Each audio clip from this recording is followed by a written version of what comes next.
کہ معالم التنزیل میں اور روح المعانی میں حضرت جابر بن عبداللہ کی روایت سے یہ حدیث آتی ہے۔ ایک روز آقا علیہ الصلوۃ والسلام ہیڈ آف اسٹیٹ کی حیثیت سے ریاست مدینہ میں اس کے ہیڈ کوارٹر میں مسجد نبوی میں موجود ہیں کہ اچانک ایک بچہ آپ کی بارگاہ میں حاضر ہوتا ہے۔ اس کے بدن پر ڈھانپنے کے لیے نہ کوئی کپڑا ہے نہ کوئی قمیص۔ آ کر عرض کرتا ہے یا رسول اللہ، میری ماں نے مجھے آپ کے پاس بھیجا ہے اور کہا ہے حضور کے پاس جاؤ، وہ ریاست کے سربراہ ہیں اور رفاع عامہ کی ذمہ داری ان کی ہے، ان سے کہو کہ مجھے قمیص دیں تاکہ میں اپنا ننگا بدن ڈھانپ سکوں۔ آقا صلی اللہ علیہ وسلم نے فرمایا اے بچے، میں نے تیری بات سن لی، ابھی ریاست کے پاس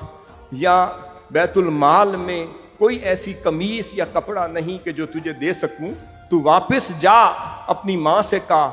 جب کوئی کپڑا یا قمیص میرے پاس آئے گی میں تمہیں بلوا کر دے دوں گا۔ یہ سن کر وہ بچہ اپنی ماں کے پاس چلا گیا۔ آقا صلی اللہ علیہ وسلم ابھی مجلس میں بیٹھے تھے کہ تھوڑی دیر ہوئی کہ وہ بچہ واپس آ گیا،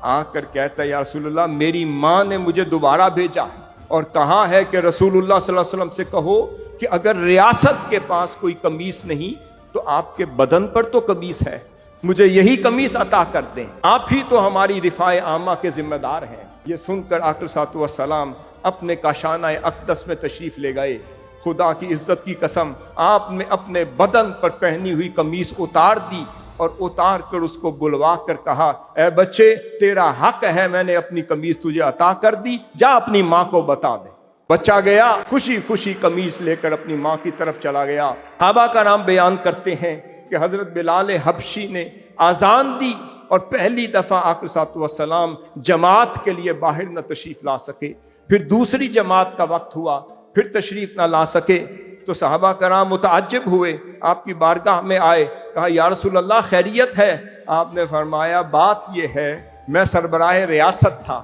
وہ بچہ آیا، اس کو قمیص کی ضرورت تھی، میرے پاس بھی ایک ہی قمیص تھی جس سے اپنا بدن ڈھانپ رکھا تھا، میں نے اپنی قمیص اتار کر اسے دے دی، جب تک دوسری قمیص نہیں آئے گی میں ننگے بدن باہر آ نہیں سکتا۔ یہ سن کر وہ اشک بار ہوئے، انہیں سمجھ آئی اگر ریاست کا کوئی سربراہ ہے تو رسول اللہ صلی اللہ علیہ وسلم جیسا ہو سکتا۔ آج ہمیں اپنی ریاست کو بچانا ہے، اپنے نظام کو بچانا ہے، تو ریاست مدینہ کے آئین کی امپلیمنٹیشن کے ساتھ آقا صلی اللہ علیہ وسلم کے اس ٹرو پرنسپلز اور سیرت اور اسوہ اور قدوہ کو بھی امپلیمنٹ کرنا ہوگا۔